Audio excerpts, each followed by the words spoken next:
Hello Bhutan, जो हमारा एक नेबर कंट्री है, वहां जाने के लिए भी हमें प्लान करना पड़ता है।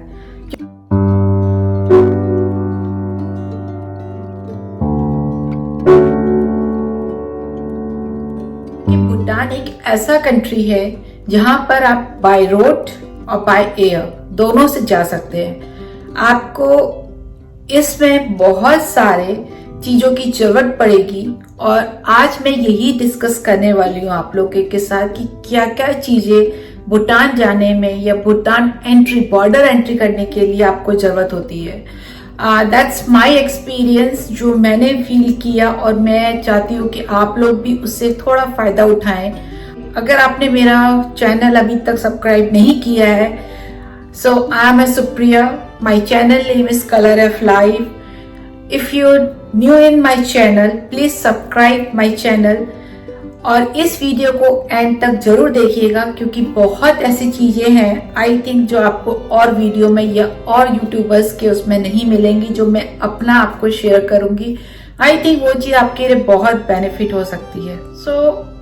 मैं पहला लेती हूँ बाय रोड, क्योंकि आई थिंक ज्यादातर लोग बाय रोड जाते हैं और मैंने जो अपनी रिसर्च करी उसमें पता चला है, उसमें मैंने जो फील किया कि ज्यादातर लोग जो सिलीगुड़ी और जयगांव उनके पास रहते हैं, वो लोग वहां से ज्यादा जाते हैं क्योंकि वहां से एक डायरेक्ट फ्लाइट है और वहां से आपको फुनसुक तक के लिए आपको जाना होता है। फिर वहां से आप एक बॉर्डर क्रॉस करते हैं। सो दिस इज अ वे जो आप आई थिंक ऑनलाइन सर्च करेंगे तो आपको पता चल जाएगा।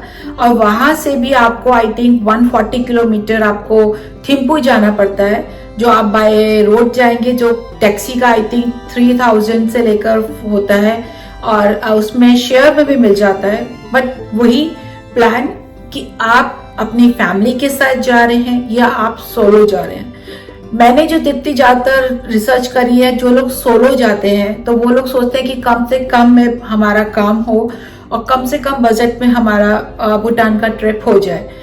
बट उसमें एक प्रॉब्लम जो मैंने फेस करी, जो मैंने रिसर्च में फेस करी, नॉट दैट वन, कि लोग क्या करते हैं जब फुनसुक या जयगांव पहुंचते हैं और वहां पर जब उनको इमिग्रेशन करना होता है, अगर आप फ्राइडे पहुंचे हो तो सैटरडे संडे उनका इमिग्रेशन जो होता है वो बंद होता है। तो इमिग्रेशन बंद होने के कारण आपको वहां पर 2 दिन वहीं होटल में स्टे करना पड़ेगा और जब बहुत ज्यादा क्राउड होता है तो आई थिंक 1-2 दिन की वेटिंग होती है। वो आपको टोकन देते हैं और टोकन के हिसाब से आपका नंबर आता है और आपको वहां पर अपना पासपोर्ट या फिर वोटर आईडी दिखाना पड़ता है और सारी चीजें आपकी होटल की कहाँ कहाँ आपको जाना है वो आपको अपनी डिटेल्स उनको दिखानी पड़ती हैं। पासपोर्ट फोटो साइज कॉपी चाहिए होती है और भी बहुत सारी चीजें वो लोग मांगते हैं। तो आप ये देखिए कि अगर आपके पास, अगर आपने जैसे भूटान का 6 to 7 डेज का प्लान किया है सिर्फ भूटान का, तो अगर आप बाय रोड जाते हैं तो आपको 2 या 3 दिन एक्स्ट्रा लेकर चलना पड़ेगा क्योंकि आप जहां से चल रहे हैं जरूरी नहीं है आप सारे लोग सिर्फ नियर टू बाय बॉर्डर के बैठे हो। कुछ लोग दिल्ली, बॉम्बे और जगह से भी वहां पर घूमने आते हैं। तो आपको पहले वहां बाय ट्रेन या बाय एयर पहुंचना पड़ेगा और फिर वहां से आपको नेक्स्ट जर्नी, अगर आपको मिल जाता है, एंट्री परमिट मिल जाता है, उसके बाद आपको वहां से थिम्पू जाना पड़ेगा जिसमें आपका पूरा दिन स्पेंड हो जाता है। तो आप ये देखिए, अगर आप 6-7 डेज आप प्लान करते हैं सिर्फ भूटान के लिए तो 3-4 दिन आप इसके लिए रखिए तो आपका टोटल 10 डेज की जर्नी होती है। सेकेंड मैं लेती हूँ बाय एयर। एक्चुअली मैं बाय एयर वहां पर जो भूटान की जो एयरलाइंस है वो सिर्फ 2 हैं, एक डुक एयरवेज और एक भूटान एयरवेज, जो सिर्फ आप उन्हीं की वेबसाइट में जाकर आप बुकिंग कर सकते हैं या फिर आप ट्रेवल एजेंट से बोल सकते हैं। अदरवाइज और जो वेबसाइट्स होती हैं जिसमें हम नॉर्मली टिकट बुक करते हैं उसमें से भूटान की जो बुकिंग है वो नहीं होती है। सो ये एक इम्पॉर्टेंट पार्ट है। और सेकेंड थिंग, जब आप जाते हैं बाय एयर तो आपको एक तो टाइम कम लगता है, 2.5 आवर्स की आपकी जर्नी अगर आप बाय दिल्ली से जा रहे हैं। और मॉर्निंग में फ्लाइट होती है जो आई थिंक अर्ली मॉर्निंग पहुंच जाते हैं आप भूटान। और इमिग्रेशन में सिर्फ वो लोग आपका 6 मंथ्स का वैलिड पासपोर्ट देखते हैं, आपकी बुकिंग होटल्स की देखते हैं और कहाँ कहाँ आपने परमिट ऑलरेडी लिया हुआ है वो देखते हैं, जिससे कि सिर्फ कुछ ही सेकंड में आपका जो इमिग्रेशन है वो खत्म हो जाता है और आपकी जर्नी शुरू हो जाती है। जैसे मैंने अपना पारोस में मैंने लैंड किया तो मैंने फर्स्ट जो अपनी जर्नी थी वो थिम्पू से स्टार्ट करी। Thimphu 2 days Thimphu, 1 day Punakha and then come back and then again 1 day Thimphu and फिर पारो। इस तरह मैंने अपनी जर्नी 6-7 days की मैंने वहां प्लान करी। तो वो ज्यादा इजी रहता है कि आप कैसे अपना प्लान करते हैं। तो दिस इज अ वे कि by air it's a little bit expensive पड़ता है बट बहुत इजी हो जाता है। खासकर जब आप जा रहे हैं तो आपको एक अलग से माइंड सेटअप होता है, तो आप पहले ही स्टक हो जाए इमिग्रेशन में वेट करें। तो आई थिंक जो सोलो ट्रैवल्स है उनके लिए वो चीज बहुत अच्छी रहती होगी, बट मेरी family I think I am prefer that one. So this is my choice, depend on you.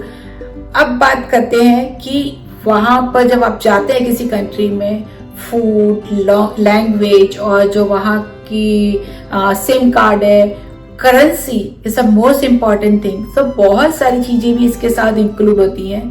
सो मैं फर्स्ट बात करती हूँ, वहां पर भूटान में जो लैंग्वेज है उनकी अपनी लैंग्वेज डोंग करके एक लैंग्वेज है। It's very difficult to explain pronounce it, but वो लोग इंग्लिश और हिंदी दोनों लैंग्वेज समझते हैं, तो आपको वहां पर लैंग्वेज की कोई प्रॉब्लम नहीं होने वाली है।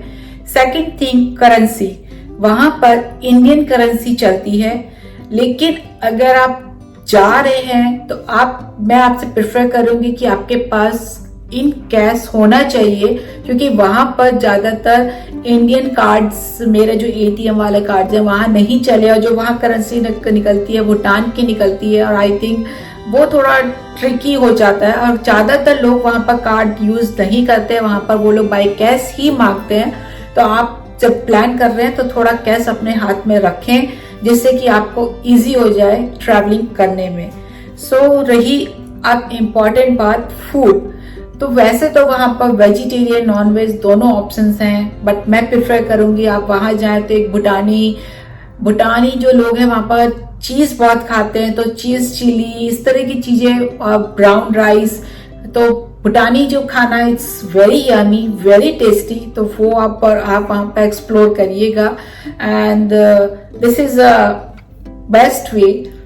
एंड डोंट फॉरगेट, अगर आप ट्रैवलिंग कर रहे हैं तो आपको सिम की जरूरत पड़ेगी। वैसे तो कहते हैं कि इमिग्रेशन जब आप बाय रोड जाते हैं तो वहां पर वो इमिग्रेशन वाले सिम देते हैं, बट ऐसा नहीं है, वो लोग भी चार्ज लेते हैं।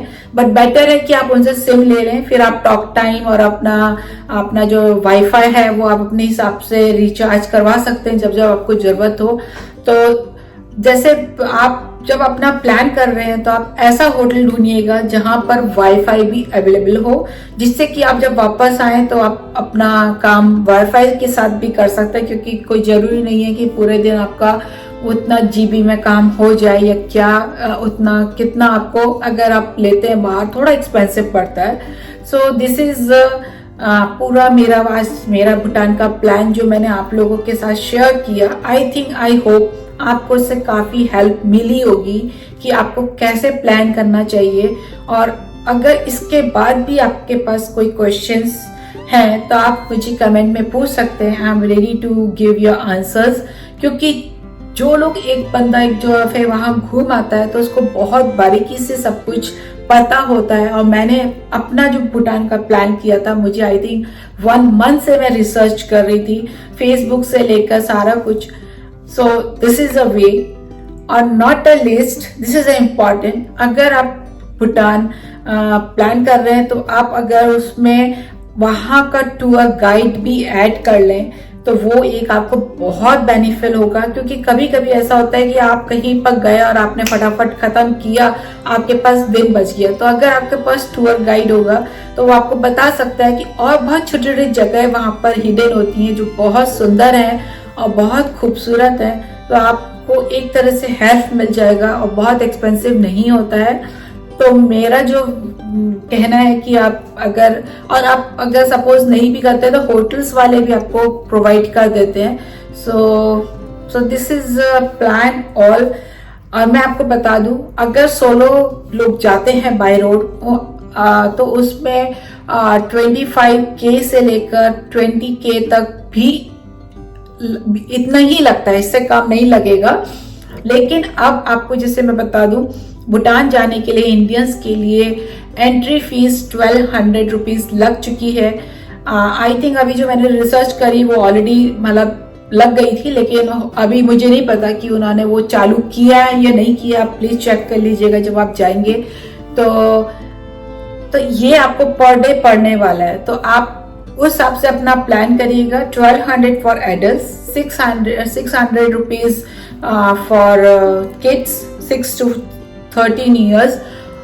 और एक वेरी वेरी इंपॉर्टेंट थिंग जो आई थिंक कोई नहीं बताता है, आप कहीं भी जाएं भूटान में, खासकर जो उनके टेम्पल्स होते हैं वही आप लोग ज्यादा देखेंगे, वहाँ बहुत सारे हैं, वहां पर हर उसके अंदर एंट्री फीस लगती है और नॉट अ स्मॉल अमाउंट।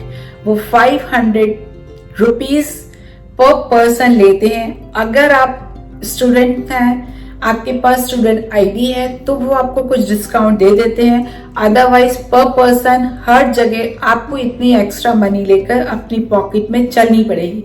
ऐसा नहीं है कि आपने सोचा अरे मैंने प्लेन टिकट लिया, मैंने होटल ऑलरेडी बुक कर दिया है, थोड़ा सा खाने पीने का खर्चा होगा। नहीं, this is little bit tricky इन भूटान।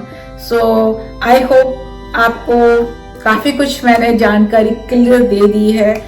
और भी इसके बाद आपको कुछ हो तो please comment below, and if you like my video, please subscribe, thumbs up, share it. Thank you.